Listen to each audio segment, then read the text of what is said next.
My name is Leona. I'm a PhD student at Ruhr University in Bochum, and I'm very honored to present our work on login notifications on behalf of my very dear colleague and the first author of this paper, Philipp Markert, as well as our co-authors, Maximilian Golla and Markus Dürmuth.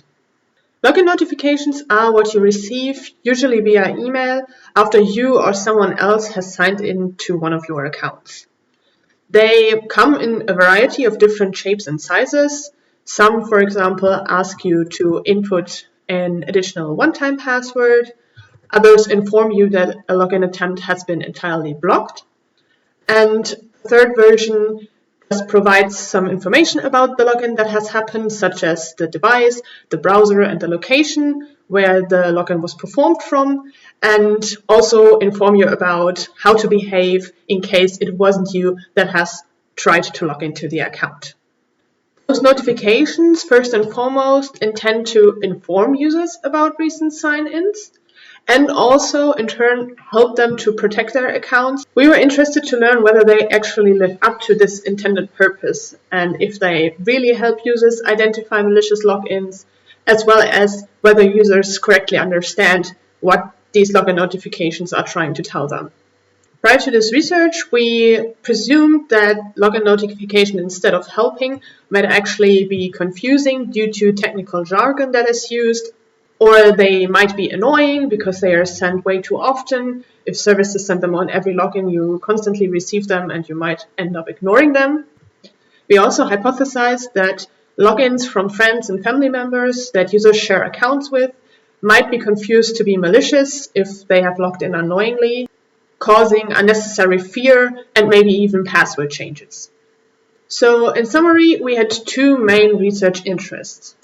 The first one was to identify the key components of real-world notifications to get an understanding what those notifications actually convey to users. Secondly, we wanted to test a notification in an ecologically robust manner where we can actually measure how people react to legitimate or malicious notifications. To address our first objective, we collected and analyzed real-world notifications. In total, we coded 72 notifications stemming from a variety of different services, including retail, social media, financing, and others. For this talk, we will not be going into the details of our results here. Instead, I would like to refer you to the paper in order to get the exact numbers.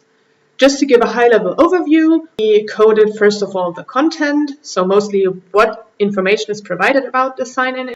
Secondly, we analyzed the components the notification had, such as a heading or a logo and so on. And lastly, we focused on the wording and the design factors, such as whether the sound of the notification is alarming or not. Based on these findings, we created what we call our baseline notification. This notification was used for the user study we conducted later on and included all elements of real-world notification that we found in more than 50%. First of all, we included metadata, a logo, a greeting, and also mentioned the affected account name, so which account the login has occurred for. We also included a closing and some fictitious legal information, because this was done by the majority of real-world notifications as well. Lastly, we included information about the login. Specifically, we mentioned the location, the date, and the device. Lastly, we included instructions on how to react if you triggered the notification yourself by logging into your account, and information on how to behave if you did not sign into your account, specifically to change your password. As mentioned before, we then wanted to investigate the efficacy of those notifications with actual users. And in order to do so, we developed a user study, which we will continue with now. We intended to answer three main research questions. Firstly, we were interested in users' general reaction and comprehension of the login notifications, specifically which actions they take after receiving a notification, as well as if they understand why they have received the notification. Secondly, we were interested in the decision-making and execution process, specifically, as mentioned before, whether the state-of-the-art notifications actually help users distinguish a malicious from a legitimate login, as well as which information in the notification helps the account owner to properly identify the correct reaction. Lastly, we were also interested in the perception and expectations regarding when such notifications should be sent, as well as how they make users feel. For our study, we created two groups. The first one we called the legitimate group, and the second one we called the malicious group. The legitimate group would only receive notifications after they themselves have actually logged in, and the notification would include the information about their personal devices and location, which we derived from the IP address and the user agent. The malicious group also received notifications when they hadn't logged in, which we, for the purpose of this presentation, call malicious notifications. In total, our study consisted of 3 stages. In stage 1, where we had around 600 participants, we first let everyone create an account and also perform the primary task. The account was created with their own email addresses, and the primary task was the so-called mental rotation task, which we used as a distractor. We then told them that they should come back after a certain time. For the legitimate group, we told them to come back after 7 days to repeat the primary task. And for the malicious group, we told them they would have to come back after 14 days. After 7 days, we then continued with stage 2. For the legitimate group, stage 2 meant that they would receive an invite to return, logged into their account, received a notification about the login to their email address, and completed the primary task once again. For the malicious group, on the other hand, remember I just told you that we invited them to come back after 14 days, but instead, after 7 days, we sent them an unexpected notification. We then just recorded their reactions. After another 2 days, we finished with stage 3, where we still had around 230 participants. And here we debriefed the participants as well as conducted a survey. Okay, so let's get to the results. First, we want to answer the most striking question, which is how did participants react to receiving the notifications, and especially did they change their passwords? In the legitimate group, we found that no one changed their password, which is great because that's the correct behavior, and apparently the notifications do not trigger unnecessary password changes. In the malicious group, however, we found that only 20% changed their password, which is bad. Because if it were a real-world setting, in case someone else logs in who is a malicious actor, not changing your password means that this malicious actor has continuous access to the account, and only changing the password will prevent the attacker from having this continuous access. We were also interested in learning why participants reacted the way they did. First of all, we saw that around 20% in both the legitimate and malicious group just didn't remember receiving the notification, so it sort of just went unnoticed. Another around 10% said they just reacted the way they did out of a spontaneous decision, so they did not have any specific reasons for the way they acted. A large group of participants in the legitimate group, over 50% in fact, correctly attributed the email that they received to themselves logging in. So they said something along the lines of, it was me logging in, this is why I received this notification, and also why I didn't act or do anything else upon receiving it.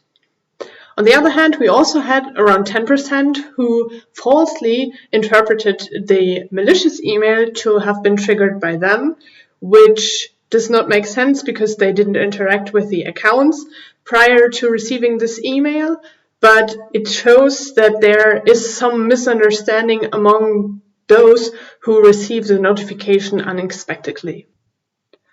The 20% who changed their password in the malicious group also all correctly said that it wasn't them logging in. Some said it was an attacker logging in. Some just generically said, well, I didn't log in, so it must have been something bad, and the notification told me to change my password. Lastly, in both groups, we had a bunch of other reasoning, which were smaller percentages, but I'll just walk you through a few of those individually. Some participants said that they perceived the notification to be suspicious, so they didn't react to it because they thought it might be phishing. This was around 15% of participants in total. Another around 6% said that they just find those notifications annoying, so they ignore them completely, independent of when they receive them.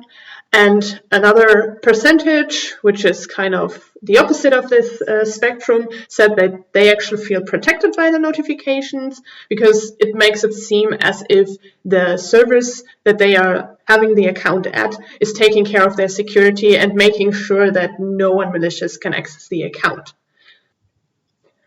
Moving on to research question 2, we also wanted to determine what helps users make the decision how to react to receiving one of those notifications. Remember the notification I showed you in the beginning? We were particularly interested in 4 pieces of information, namely the affected account name, location, the date, and the device that login occurred on. Next, I'm going to show you a quite overwhelming graph, but you don't need to understand it in detail. The only thing that it shows you is how all graphs from top to bottom essentially look the same. Everything in this gray bluish color on the right represents that the information was perceived as helpful, and we can conclude that users think all information is equally helpful. So location, date, affected account name, everything helpful. Additionally, we can see that the red color on the left is very, very small compared to the gray color on the right. In fact, we can even see that over 50% in all groups answered extremely helpful, which is the highest ranking that you could give for the helpfulness of the ranking. So in summary, we can say that for over 80% of participants, all information is at least slightly helpful, and for around 50%, the information is even extremely helpful. So we should include all those pieces of information in the email. Lastly, in research question 3, we wanted to identify what and if users actually expect those notifications to be sent. And overall, we found that almost everyone, so 97% of our participants, wanted that those notifications are sent at least in some occasions. But at the same time, which is very important to note, the same amount of people did not want those notifications for every login. About 2/3 of our participants specifically said that they would like notifications after there was suspicious account activity. Almost the same also would like notifications if there was a login from a new device. And about 50% also appreciate notifications when the login occurred from a different location, just to be sure. Okay, so to finish our presentation, we would like to close with some recommendations. First of all, we like to emphasize that services should not send login notifications after every login, mainly because participants firstly say that they don't like this, and also some reported being annoyed by it. Instead, we recommend that services send login notifications when a login takes place from a new device or a different location, and of course when there was malicious activity. Additionally, services should not use vague phrasing such as unusual login, but instead rather describe what happened and what caused the notification. Third, we found that information such as the metadata, including the subject of the email, can also be influential, so services should also pay attention to this. Lastly, we recommend that services should include specific instructions for both legitimate and malicious logins. For malicious logins, they should emphasize that users need to change their password, or even better, initiate a proper remediation process. And with that, I want to close and thank you very much for your attention.